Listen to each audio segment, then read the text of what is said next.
All right. My name is Rick. I'm the team manager of Tri-CityNYPS Paranormal Society. And I'm going to tell the story of the first full-figured apparition I saw, which occurred when I was not a member of this team. I was about 15 or 16, and I was living at my parents' house in Scotia. And I was hanging out with my friend, and I smoked cigarettes at the time, and my parents didn't like the fact that I smoked. So I wasn't allowed to smoke on the property.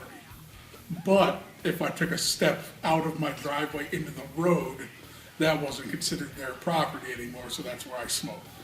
So it was probably about 1 or 2 in the morning, and I was standing out smoking a cigarette with my friend, and you have to understand that my parents' street is black, like no street lights at all. And there's one street light down at the corner that illuminates just like the intersection. And I'm about 3 houses down from the intersection, pretty close. And we noticed this girl walking through the illuminated part of this intersection, and our immediate thoughts was that she was drunk because the way she was walking was just very, very weird. And so me and my friend obviously started catcalling at her and hooting and hollering, trying to get her attention.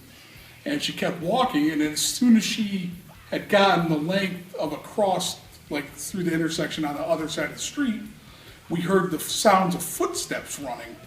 And here comes my younger brother, who's probably 14 at the time, sprinting around the corner.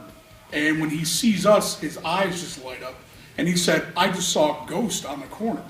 And we're like, "What are you talking about?" And he said, "That girl was like floating. She wasn't walking."